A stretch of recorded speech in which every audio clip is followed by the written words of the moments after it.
Good morning, friends. I'm Kate. Welcome back to FARMBREAD. So today I'm going to talk to you about all of the tools I use for my bread making. I often get questions about the different products that I use, and so today I'm going to talk to you about my favorites, why I use them, why I love them, and I will also post links in my description to those that you can buy online. I don't always get all of my products online, so I'll definitely talk about the ones that I don't and where I get them to help guide your bread making experience. Welcome to FARMBREAD. I'm Kate and I make simple, delicious artisan breads here on our little backyard farm.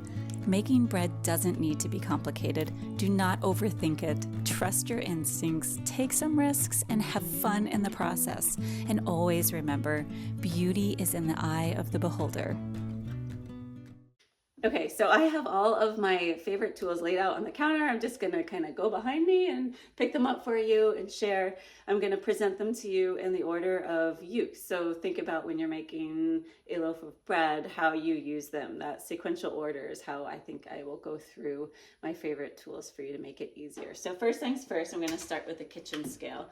I got this one off Amazon. I'll post a link to it below. It was under $12. Super simple, easy to use. You just zero out the scale and then it has a button for the unit of measure.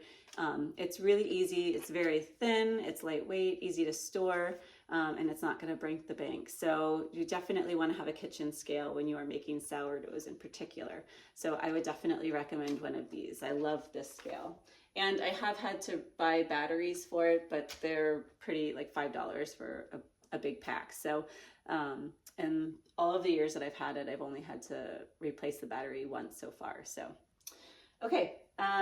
Second would be a bowl. So this is my beautiful earthenware ceramic bowl that came from my mom and from my grandmother. So this is very meaningful to me. I love it in particular for the open mouth. See how it's got like a really wide open mouth? It just makes stirring a lot easier when you're initially mixing the ingredients, especially with, like, if I do a batch of 2 in here, the more ingredients, the tougher it is to stir and mix everything together. And for some reason, the big open rim really helps ergonomically with my hand. And so I would say if you can find, well, first off, if you have a hand-me-down from your family, lucky you, that's awesome. It's meaningful too, right? Which I think is really special.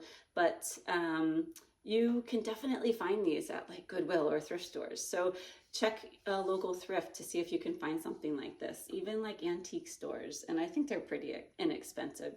But it's earthenware, something about having this beautiful earthenware bowl when you're making your simplistic sourdough. I love it. And to stir, I use my Danish dough whisk. This is the super flat. I have had ones where this center area kind of comes out. I think those are probably used more for whips and things like that. This one in particular is great for bread making, and I love it. It mixes the ingredients really well.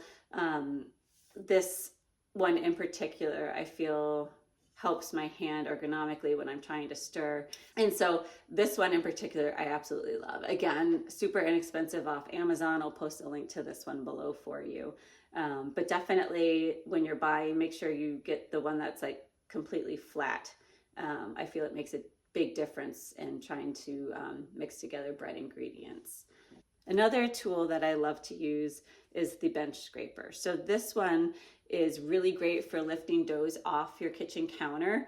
It's just a nice, clean way to get under that dough without trying to like pull and misshape the dough. So getting a nice bench scraper.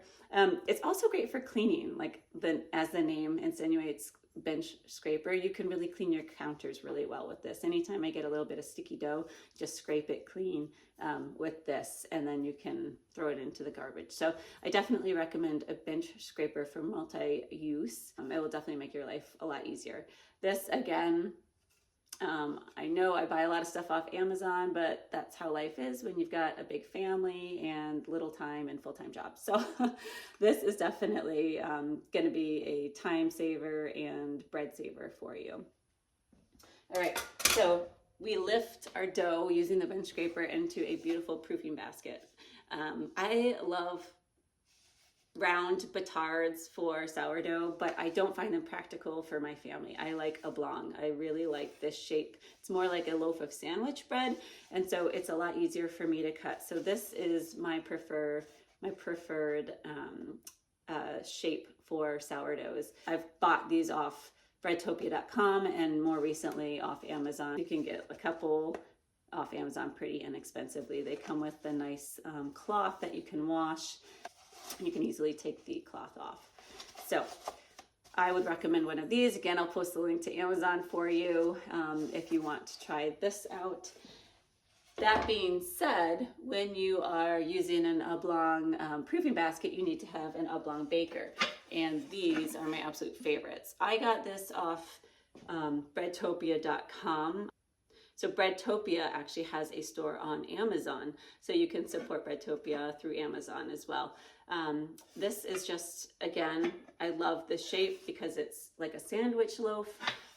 It's a lot easier to use, and then it's full earthenware, so it's just clay. You don't need to clean it. It's easy to maintain. The only thing that you really need to know when you're using your clay bakers is when you preheat your oven, you have to make sure that you have your clay baker in your oven as you preheat. Otherwise, you can shock the clay and it will split. I have had that happen to me once. Fortunately, it was on a clay baker around Sassafras that I had gotten at a thrift store. I still have the lid. I don't have the base, so sometimes I'll just use that lid on a baking stone. And that works well too. So be resourceful, be thrifty. If something breaks, it's not the end of the world. See how you can continue to use it maybe in a different method. So when I put my dough into the clay baker before I bake it, I use a lame or a lame. I'm not exact. I feel like saying the word lame is bad. It's lame. So I always say lame, and maybe that's me trying to be fancy. I don't know. But I got this one off Amazon. It's inexpensive. Again, I think it's about, I don't know, under $15. And it comes with extra blades. This is what you're going to use to score your dough to create a beautiful ear while it's baking. Basically, the ear is where your bread bakes. Basically, so the ear is where your bread breaks as it's rising. It's that crack in the crust. And so if you don't use one of these, you'll have more of a natural design that's created. I like using the lame for consistency, the look. I think it looks pretty to have like this nice big ear. Does it really matter all that much? Probably not, but I do think when I'm creating like sandwiches and things like that, it's nice to have that consistent shape with your sandwiches, so you have that consistent break in the bread. So I would get yourself a lame and use this. I'll post a link below to the one I got off Amazon. So you probably saw me using these gloves. They are fantastic. They're pretty inexpensive off Amazon, under $20, I believe, and they work really well in terms of being, having flexible hands while you're trying to take the clay bakers out of the oven or your pans out of the oven, and then you want to grab the lid and remove it. Sometimes mitts can be kind of cumbersome and bulky. So I really like these mitts. I can probably hold heat for about 10 seconds at max, I think. They can start to get pretty warm if I'm holding it for too long. But for my purposes, that's plenty of time. 10 seconds is actually quite long if you're holding something that's, 450 degrees. So they are great. And like I said, I'll definitely put a link below for you if you want to check them out on Amazon. That's about it for my sourdough. As I mentioned, I use recycled jars for my starters. I don't know if you can see it here. This is where I keep all my starters in the cabinet. I am now playing around with different starters, and I do have a couple starter videos if you want to check those out. But I'm having fun. I have a rice starter, I have a regular bread flour starter, and then I also have my tried and true whole wheat fresh milled starter that I tend to use for all of my sourdoughs. So I have all of those in recycled jars or ball jars. They work great. And then last but not least, when we're talking about other types of bread making, one thing that I absolutely love and recommend is the Ankarsrum mixer. It's a super powerful machine that can handle bulk batches with ease. It's not like your typical KitchenAid, so it does have a little bit of a learning curve, but once you get the hang of it, you will love it. And I absolutely love mine. I've been using it for a number of years now, and it is still going strong. It's super quiet compared to other mixers on the market. And it's just like I said, it's really powerful. It's very versatile. You have different bowls for different things, so you can use it for all of your whipping needs, like cookies and cakes. It has a attachment you can buy to make smoothies, like a blender attachment. It has like a meat grinder attachment. It's kind of like the KitchenAid in that it has this universal appeal, where if you buy different attachments, you can do basically everything and anything you want with it.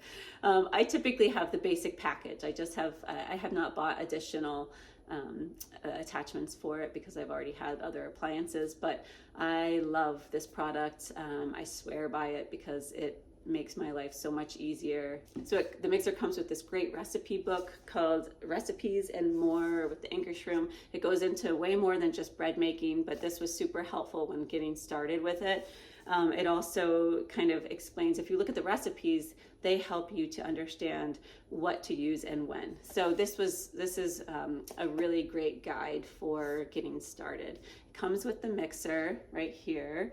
So I'll post a link for you in the description down below to the mixer as well, but I definitely recommend it. I have a few videos about getting started with the Ankarsrum, my tips for getting started. Then I also have a video about it kind of going over the mixer itself along with the toast bread recipe that is in this book. So definitely check those videos out. And last but not least, another tool that I use when I'm making my breads is my Wondermill.